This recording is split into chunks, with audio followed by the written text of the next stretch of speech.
workshop that NIH put on. They put on 2 versions, including one that I believe was this past August. We will put the link to it.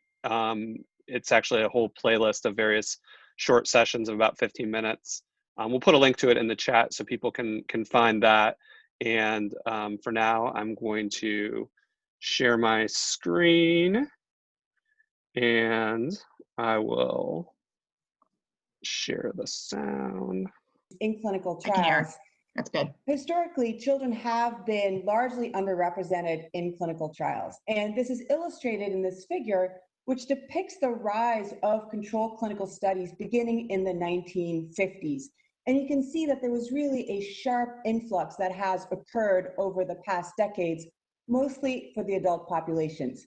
The pediatric trials, which are the darker blue line on the bottom, really have not seen much activity in the way of increased randomized controlled trials. The reason this matters is that this contributes to the clinical care that is not always evidence-based. So for example, currently, it's estimated that about 52% of drugs do not have pediatric prescribing guidelines. And instead, physicians widely extrapolate findings from adult studies and use products in children without age-specific research on dosing, safety, or efficacy. And this endpoint is directly related to the inclusion and exclusion criteria that have been applied to drug studies over the years. So let's take a look at specifically what the NIH policy that went in effect in January 2019 calls for. In terms of the application and the proposals, what the policy requires is that these must include a description of the plans for including individuals across the lifespan. This includes the rationale for selecting specific age ranges. If certain populations are excluded, an acceptable justification must be provided. At the peer review stage, the scientific review groups at the NIH will determine whether the inclusion of certain age groups is acceptable or unacceptable. And then on an ongoing basis, the NIH recipients must then submit data on the participant age of the subjects or the participants who have been enrolled. In thinking about how this policy applies to children and what the impact, the potential for impact is to increase pediatric enrollment, I think there are 2 main considerations. The first is we need to think about whether the justification for the pediatric inclusion or exclusion plan is scientifically and ethically appropriate and well described. The second is whether the proposed enrollment for pediatric patients is feasible as well as scientifically meaningful. And what I mean by that is that extending the age eligibility down to include children may not be sufficient. We don't want pediatric eligibility to be merely a token inclusion. So for example, for many interventional studies, including children in an adult study may not be sufficient to account for the unique enrollment requirements, and it also may not be scientifically meaningful. So a separate pediatric study may be appropriate in some cases. In addition, children 0 to 18 years of age are not a uniform entity, and so pediatric age groups, in addition, must also be included and considered in the enrollment plan.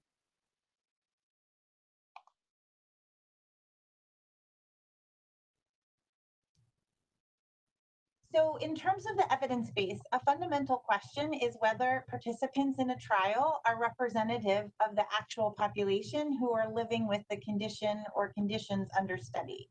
We know from a lot of research that the population who has a condition under study is often older and often has multiple chronic conditions when compared to the populations who get into trial. Over the past decade, the number of trials with explicit age exclusions has gone down, and this has led to increased enrollment in trials of older adults. But older adults are still represented at levels well below that which their older patients are actually affected. Over a similar period of time, the number of trials that exclude people with specific comorbidities or coexisting conditions may go up, with an example being heart failure trials. And what this may lead to is that we still may have a population in a trial that is not representative of people living with the condition under study. So in this example about heart failure, most of the studies ended up excluding people with chronic kidney disease, which is a very common comorbidity of heart failure and would decrease the generalizability to the population who actually lives with heart failure. So we obviously need to get the exclusion and inclusion criteria for trials and clinical studies right, but it is also really important to think about who actually ends up included or enrolled, as who is the average patient in a trial may tell us a lot about who the results are most generalizable to.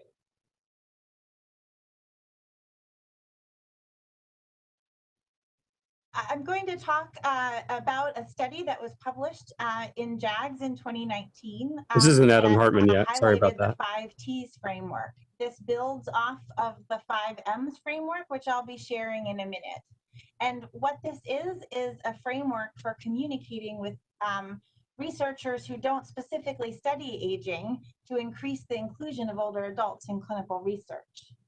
The 5 T's include thinking about the target population, the team, time, tips to accommodate older adults, and the tools that we need.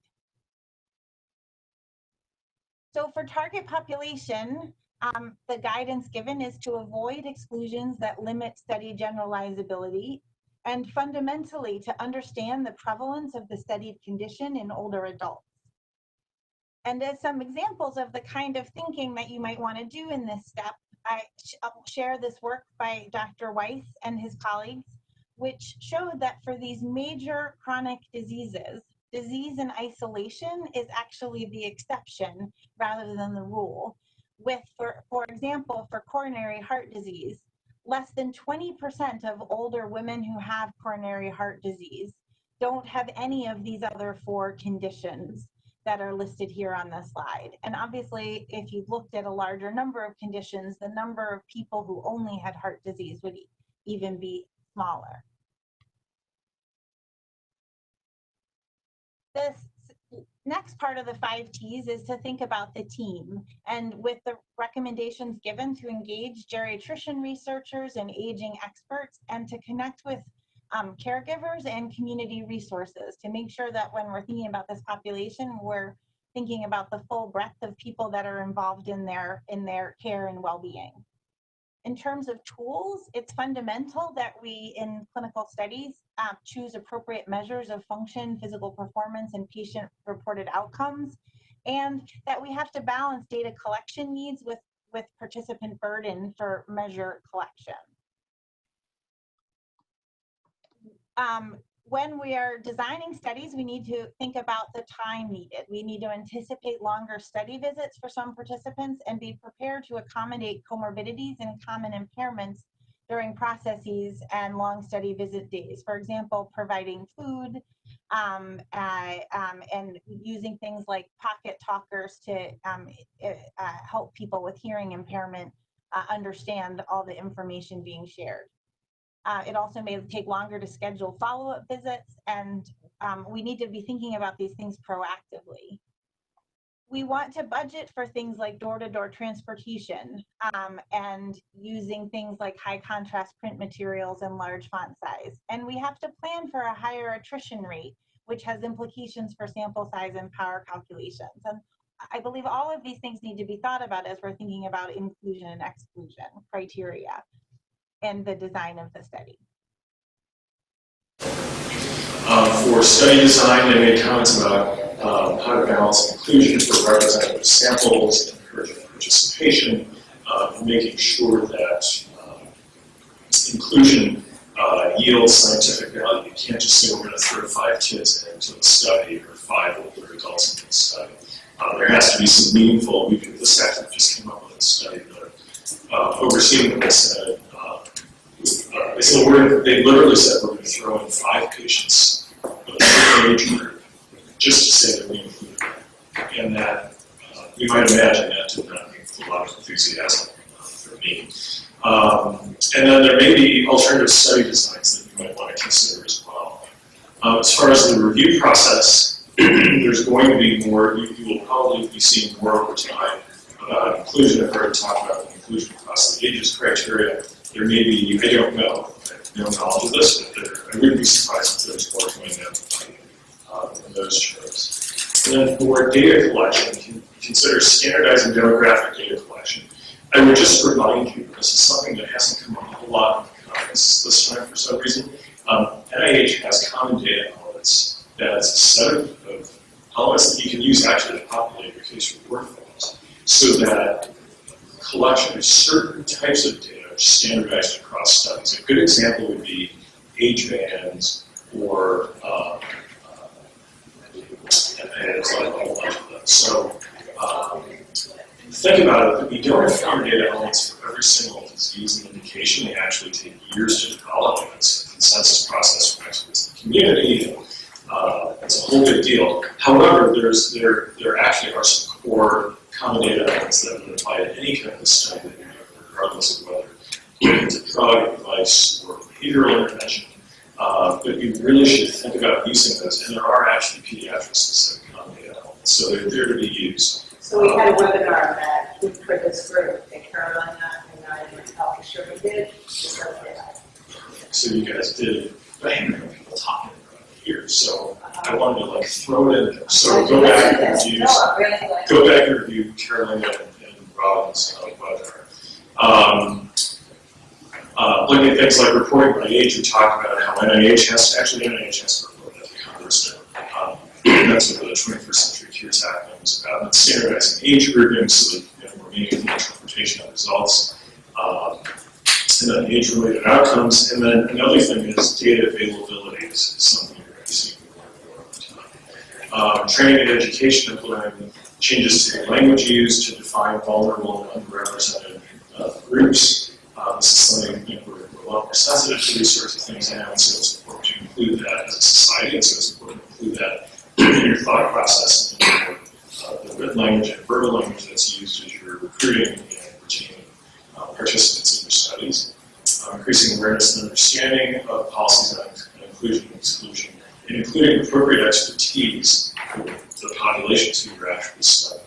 So, all right, that was a little bit of a whirlwind tour, but our objective is just to remind you of the differences relative to clinical trials between people at the extremes of age and those in the middle, and identify some opportunities.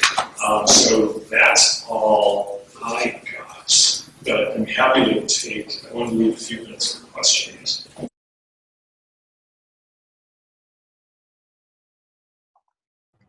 All right. Sorry, there was a little bit of background noise in that last clip, but I think I zoomed in on the words, and I think it was hopefully illustrative. So Dr. Hartman, I think now at this point, I think I can hand it to you for any sort of additional reflections, and then we can start going into questions from the audience. And I have a few questions that I can ask if the audience is shorter on questions. Thanks, Will. So let me, and thanks to Joy too. Let me just make a couple of comments real quick. The first is that the first clip that you heard, for those of you who are pediatric epileptologists, the first clip that you heard in the Inclusion Across the Lifespan 2 workshop was actually Florence Bourgeois, who's the daughter of Blaise Bourgeois, who's a pretty well-known, now retired pediatric epileptologist who was at Boston Children's. If you haven't had a chance to look at the webinars, the presentations from the Inclusion Across the Lifespan workshops, one was in, I believe, it was 2017, and two is just last month. You really should. It's really a fantastic set of talks. What you saw me summarizing, and someone actually texted me saying that it sounded like I was underwater there. And for those of you who know me, I actually do spend some time underwater.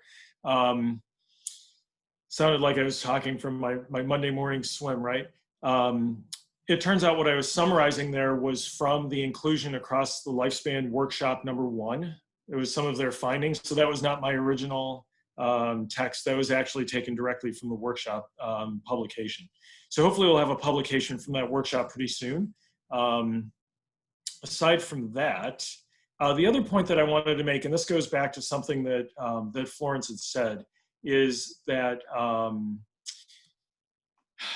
there's a problem with extrapolation, and I went through this. If you've had a chance to look at the full version of my talk, The issue of extrapolation is a real problem. And we extrapolate, remember, not only down, but we also extrapolate up, because most clinical trials do not include adults, typically who are over 60 or 65 years of age, unless it's something that's specifically being studied in that age group. And we still see that as a major exclusion criterion for a lot of clinical trials in adults.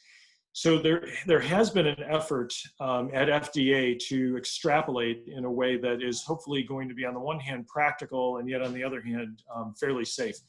And the effort was in using anti-seizure medicines.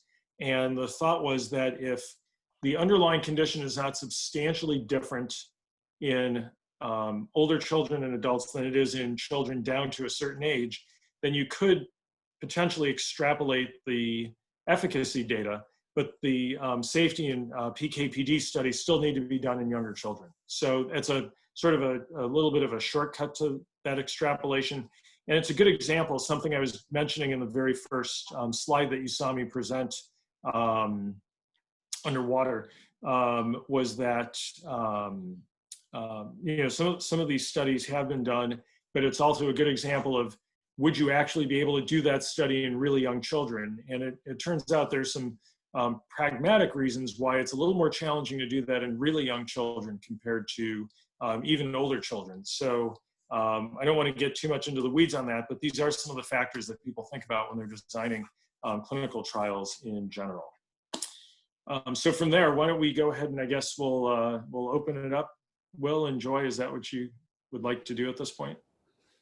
Yeah, right now, I would, I have some things that I can kind of expand on the discussion while we wait for questions from the audience or the other, the other faculty who are here. I guess I will just sort of give a sort of true story in, a disease that's sort of near and dear to my heart.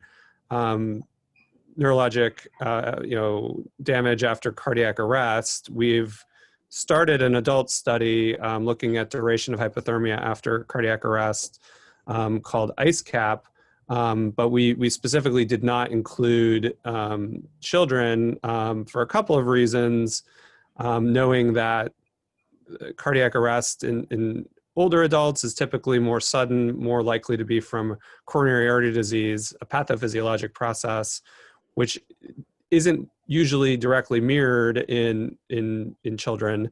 But we did have an intention to explore that in a separate trial where we sort of use similar ideas and similar methods. And I'm part of a multidisciplinary group that will be, if all goes according to plan, putting in a grant to do that trial this week. But for very intentional reasons, and some of them are logistic, silos of hospitals. Pediatric cardiac arrest victims are often not taken care of in the same hospitals as adult cardiac arrest victims.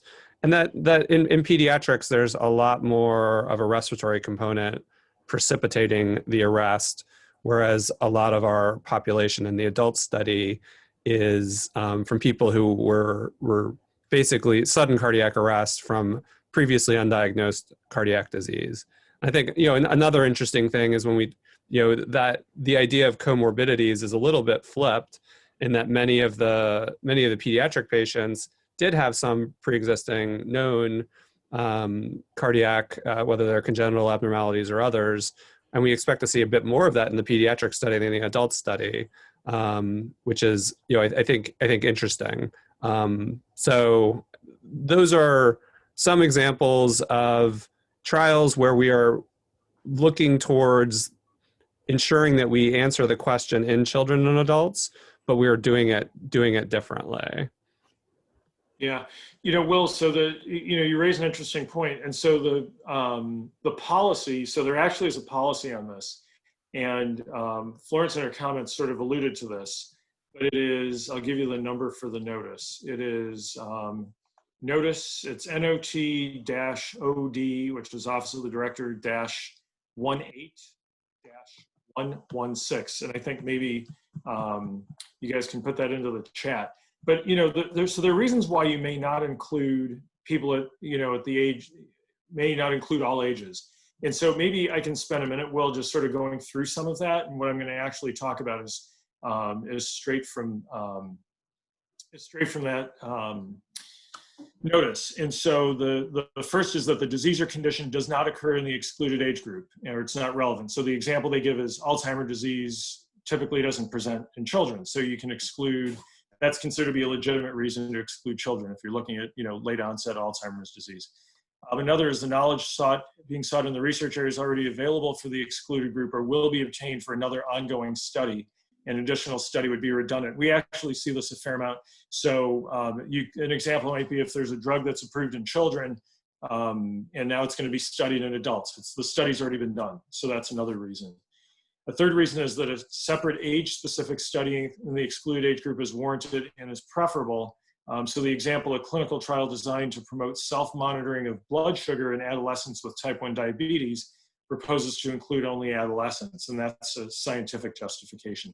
That's the one that we see people using quite a bit, but you have to be careful with that one, really careful and really well justified.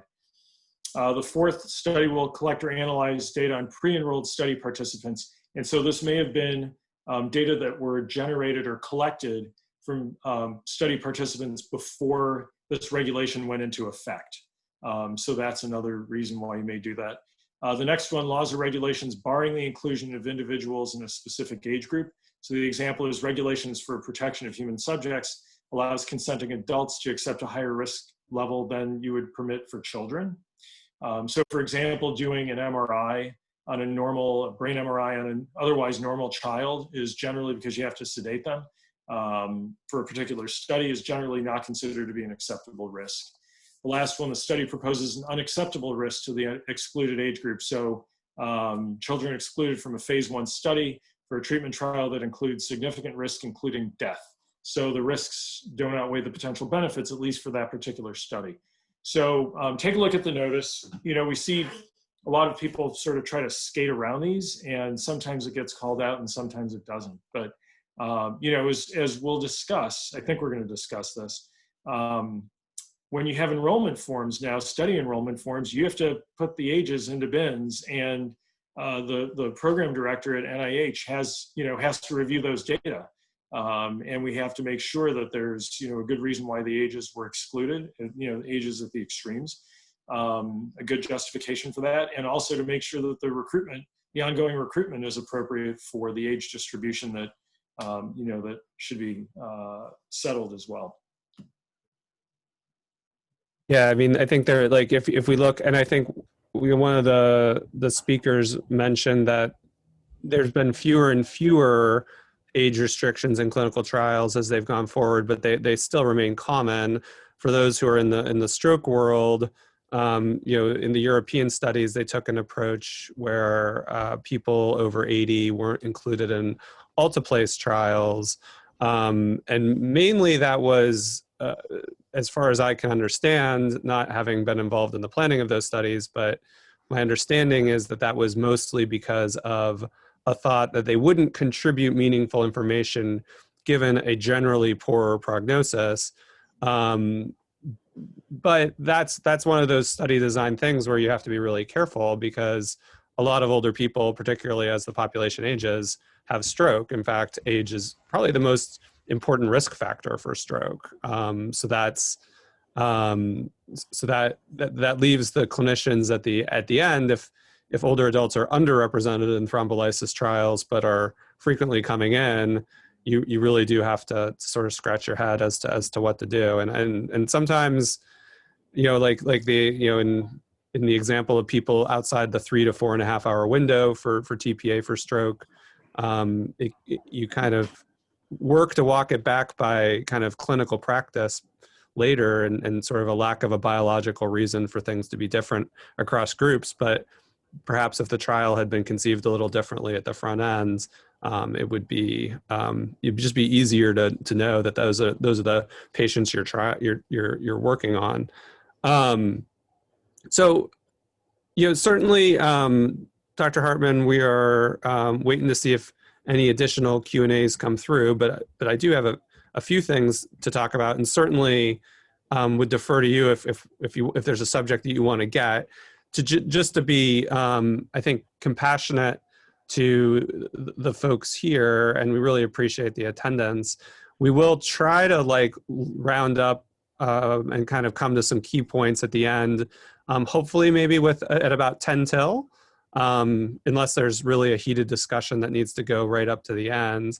But that allows people who sometimes are on, stacked Zoom calls to at least have a moment to grab a snack or attend to some other need before the next one. So we actually have a new policy. We're trying to see how it goes. We're trying to end meetings at 47 minutes after the hour to give people adequate chance to do whatever they need to do. I've got calls since early this morning, so I get it. So, fire away. At college at the Ohio State University, we had each of our hours was 48 minutes because the width of campus was such that they figured you needed at least 12 minutes to get to the next class, and there would be like a bell that would dong at 18 minutes after each hour because they ended mostly on the 30 minutes. So I think Northwestern, we didn't have that problem. Well, Michigan used to have a thing called Michigan time, where even though it wasn't published, by convention, classes would start 10 minutes after the hour. And but people would joke when meetings at the medical campus, which does not observe Michigan time, like they'd be like, "Oh, it's just Michigan time," and I'd be like, "What are you talking about? Like, I've been here for 10 minutes." So it looks like we have I think this is a very good question. What potential special issues might there be in neurosurgery trials? I think that's a very interesting question. Yeah, I think, so I'm going to direct my comments again to both ends of the age spectrum. Even though I'm a peds guy, I want to make sure that we're thinking about this in a very, both ends of the curve. So I'm not sure that there's anything that I can think of that would be specific to neurosurgery trials, with the exception that the risk-benefit trade-off and the additional concern about anesthesia risks needs to be factored in as well. I think when you're talking about, medication, that's one thing. When you're talking about any kind of a procedure that might involve sedation, whether it's, an operation or a catheterization or whatever it is, there's always that concern, the added concern, as I mentioned, with doing MRIs, there's that added concern about anesthesia risk. And so that has to all go in, I think, into the risk-benefit equation. And that, there are differences in terms of, risk of death, risk of complications. The anesthetics are metabolized differently.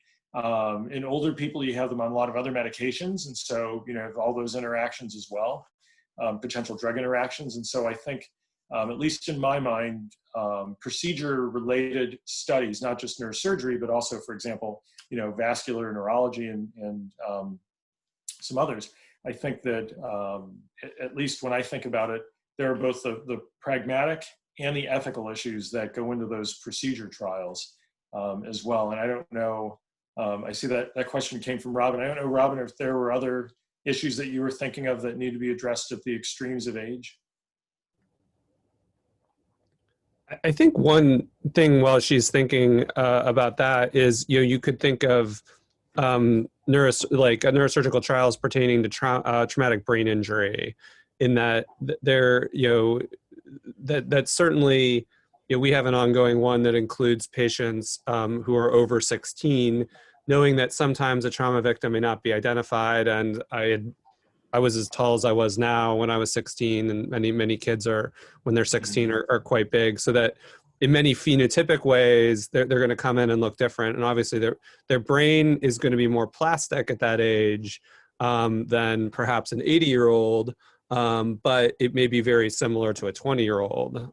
So that I think for some neuromonitoring trials, that's important. But then on the other hand, as you were pointing out, you don't want to impede progress. If it's a study focused only on adolescents, like I only want to look at adolescent TBI because they're still, it's this sort of, somebody's still in a phase where they're developing, and that maybe that goes out to age 30 in certain parts of our development and so forth. Maybe it goes longer. Probably it does. I think I still have the capacity to learn things as well. So I think those are, oh, okay, I see. I see. The so those are things. I think so I think one of the very specific questions that would pertain to both TBI and pediatric studies in general are differences for the process if you have to do an emergency exception from informed consent type study for pediatrics versus adults. I think that was an area that Dr. Conway, I think, was interested in your thoughts. Yeah, I mean, so EFIC, which is stands for Exception to Informed Consent, is a very, it's a really tricky thing. So for those who don't know, so a good example of this would have been the Rampart study, which was a study that was funded by NINDS looking at seizure rescue medicines in the field. And the idea is that because you don't have to sit down in an emergency situation, you don't have the opportunity or the time to actually sit down, go through a fully informed, really a meaningfully, truly informed consent. So the idea is that the consent is assumed by the community, and this is typically preceded by a variety, a number of community meetings, consultations with community leaders, and the idea is that you're going to be randomized, ideally randomized at the, right at the outset.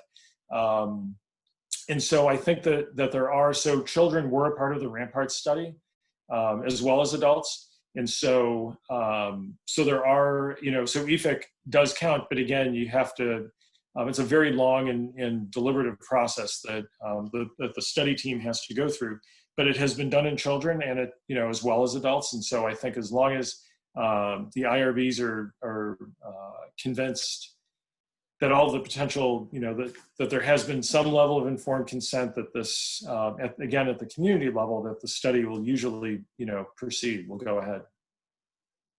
But let me point something else out. Let me expand just a little bit, Will, on a point that you made, and it's a point that I was going to bring up anyway. You brought it up in the questions. So there are differences in biology. In children, most arrests start off as a respiratory arrest, not all of them, but most of them do, especially in the community. And in adults, it's primarily cardiac. So there are differences. There are reasons why you may or may not design a study a certain way. The things that we think are antecedents to seizures in infants are different than they are in aged adults. Same thing for stroke. So I mean, part of it is a question of whether you're treating the underlying etiology, whether you're treating a symptom, a symptom of what that underlying etiology, regardless of the etiology. It really does depend on the study design. And so I think it's, it's easy for us to say, well, it should include everyone across the age spectrum. But I think part of it is you're designing your, human subject study. You need to think about exactly what question you're asking and how what your outcomes measures are going to be. So I think that obviously this should all be science driven. I think that what's changed about, this recent notice is the default now is that you should be, I think the way it's thought of in general is the default should be that you're including everybody, and then you really have to justify why it's not going to be everybody. Whereas before, I think the approach was more of a focused approach. We're going to study this question in this specific population. Again, for some things like Alzheimer's disease, even let's talk about, people who are older for just a minute. Not all 70-year-olds are the same. You have some people who, 70 years old, who have the body of a, physiologically the body of a, 55-year-old. You have some 55-year-olds who, we've all taken care of these patients who have the body of a 90-year-old because for a whole variety of reasons. So, I think that as we think a little bit more about nuances in the underlying biology of what we're studying, I think that can then help inform how the studies are designed, which outcomes measures you use, how you're going to interpret those results. So that's, there has to be a good rationale for why, I know this goes for everything in a grant application, there has to be a good reason for why you're doing what you're doing. It has to be adequately justified, so. Yeah, no, I think that's that's a really good point. And I think it's something as people on this start to submit grants and review them, I think another good example, as we were talking about, is when you think about your outcome measures. I mean, I think when we do a status epilepticus study, status epilepticus in an 80-year-old who's never had a seizure before is sadly likely going to be a new brain tumor. And that's going to have a very different prognosis from a child with known epilepsy, but a structurally normal brain, or perhaps a child with one of the more benign benign sort of inborn type seizure situations. So, but in a large trial, you're, like in this case, either Rampart or the ESET trial, you're going to have a mixture of both of those groups, because the biology of the seizures that won't stop is sufficient, is sufficiently conserved that stopping the seizure is important in all of those cases. But the expected course afterwards may be quite different. So I think that raises a really good point. Well, what you're treating there is the symptom. You're treating the seizure. You're not treating the underlying etiology. You're not using an anti-epileptogenic drug. We don't have anti-epileptogenic drugs commonly available. And so that's when I was thinking about the symptom versus the underlying disorder. That's exactly the kind of thing that I was thinking of. And thank you. I was fact checked that the most common reason for new seizures in an adult would be a stroke, which after doing a stroke fellowship, I should know. But I think it's more a matter of what sort of cases I've seen in pretty more refractory status type situations in the emergency department. In those cases, I've more often seen sort of new tumors, but certainly, definitely a post-stroke situation or post-ICH would be the most common reasons for seizures in older adults.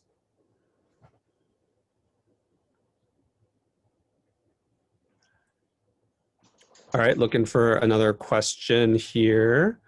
There was one question. There was one other question I wanted to ask first, and I think there's a lot of, I think, very good initiative at NIH to ensure that trials are going to, and clinical research in general, are going to show things by different age groups and potentially add in some subgroup analyses by different categories. But at what point do we worry about multiplicity if perhaps we don't have as many people in some of those groups as we would like, or people draw the wrong conclusions? Like if a trial only recruits 30 people over 80, it's hard to draw strong conclusions other than we did include them, and then the statistical methods in those smaller groups tend to be relatively harder to interpret. Yeah, I think, so this actually brings in a few issues. One is that you need to have, if you're going to be doing an analysis, it should be a pre-specified analysis. You should know what that analysis is going to be going into it. The second is, and these are things that study sections say, so this is, what I'm doing now is just, regurgitating what comes up in study sections. So the first is the analysis should be pre-specified. So if you're going to be doing an age breakdown, you should know that going into it. The reason why you need to know that going into it is, number two, you should have the power, if you're going to draw a conclusion, if it's going to be an hypothesis testing experiment, not hypothesis generating, if it's going to be a hypothesis testing sort of an experiment, then you need to have the power to do that. And it's surprising, we actually see this come up a lot where applicants will propose an analysis. So they get that first part, but then they clearly don't have the power to draw whatever conclusion it is that they want to draw, but they've identified it as hypothesis testing. So I think that, it's always interesting. I mean, we're scientists, we like to generate hypotheses. It's a lot of fun. Ultimately, testing those is also a lot of fun. So I think as long as you're clear in your own thinking in your application, that you have the power, the statistical power to show what it is you intend to show, to generate that hypothesis, then you're generally in pretty good shape. But, when you start getting kind of fancy with some assumptions and maybe your population wasn't quite as representative of the rest of that age group because of your inclusion exclusion criteria, that kind of thing, that's when study section members start to get creative. And anyone who's talked to me before, knows that I think one of the most dangerous things in the world is the creative study section, because 9 times out of 10, they're going to start thinking and saying things that you never intended for them to do. So in the application, be very clear about, now they may disagree with you on the facts, they may disagree with you on the assumptions, but that's a very different conversation than them saying, well, maybe they meant this, maybe they meant that. How are they going to do that? Creativity is a terrible thing for a study section member to engage in, because as anyone who's been on these things or listened to them knows, it just goes sideways very quickly. So I think if you've pre-specified, if you have the power to draw that conclusion, now it's okay if you say, we're gonna do this analysis, but it's hypothesis generating to be confirmed, in a separate study or, the next study, whatever it is. I think that's pretty fair, but, it's sort of the meaning what you say and saying what you mean sort of a thing. I think if you're clear about what you plan to study, how you intend to study it, and what you plan to do with those results, I think you're generally on pretty firm ground, as long as it's something that, is an important question. Yeah, and for those who haven't been on an NIH review panel, the reviewers are, even though when you maybe get their comments, you don't necessarily feel like they're your friends, but they're there to represent your ideas on the panel. And if questions come up from the rest of the panel about something, they're going to have to kind of pour through your application very quickly to say, oh, I know that they are going to do this. And it is much better for them to be able to find it and say, I can see here in this section, this is what they're planning to do, than for you to say, well, I guess they're going to do this, because that won't really engender great confidence. And partially it is, so one of their roles is sort of to represent your science and try to answer the questions that you can't answer if they come up from the panel and the other reviewers. So making sure that those sections are easy to follow and understand as to how you'll address things, I think is important. I think there's one other sort of pending question from the chat that I think is reasonable. This is something that's come up on some of our other neurotrials type discussions, but I think, how do you sensitively deal with clinical trials at both ends of the age spectrum? Maybe a devastating genetic disease, neurodegenerative disease, where there are currently no treatments, and you're a parent, and you have to kind of figure out how you do a trial in that setting, or on the sort of other end of the spectrum, maybe something like Huntington's disease, where you're faced with a patient who has certain impending decline in the future, when there are no currently available extremely solid treatments. So how do you make that research, how do you make that sort of research work in those sort of scenarios? So, a lot of people do it, and a lot of people have done it successfully. I think that one way that has been, that I think, and maybe there's some other ideas about this, one way to really enhance the significance and and show the potential validity of an approach is to engage the patient advocacy groups. If they say, because remember, so a good example of this, as you guys may or may not know, fenfluramine was recently approved for use in children with Dravet syndrome. And for those of us who are old enough to have trained in the 90s, and maybe I'm the only one on this call who is of that vintage, but there was a combination of drugs called fen-phen, which was fenfluramine and phentermine. It was used for weight loss, and it led to pulmonary fibrosis and all sorts of other things, pulmonary valve fibrosis and all sorts of other bad complications. So how did they get it through this time? So first of all, it's not a combination. Second of all, the thought is that the risk-benefit ratio is very different in children who have Dravet syndrome, where there's a measurable rate of death, related to the seizures, who have a really challenging neurodevelopmental outcome. And so the risk-benefit is different, and it's going to be different in the Huntington's population. And so if you can show, number one, I think that the risk-benefit is actually favorable to do this study. And it's one of the things that came up in the criteria from the inclusion across the lifespan workshops. Number one. Number two, if you can show engagement with a patient advocacy group who this affects. And this goes for any kind of a, you know, fatal or really debilitating disease or disorder. And you show that they're engaged with you from planning that study from day one. And you get a letter from them saying, you know, we're involved in the design of the study. We think these are reasonable. These are meaningful endpoints to us, to our community. And we think that the study design is reasonable. We are engaged in helping to design the study. Then I think that that allays a number of the fears that come up when it goes through review, when it goes through the IRB, when it goes through programmatic review and council review at NIH. You know, there are other approaches to doing that, but really and truly, in my mind anyway, it's all about risk and benefit and how you articulate that and who you get on your team to help you articulate those points. I don't know if that's where you wanted me to go with that.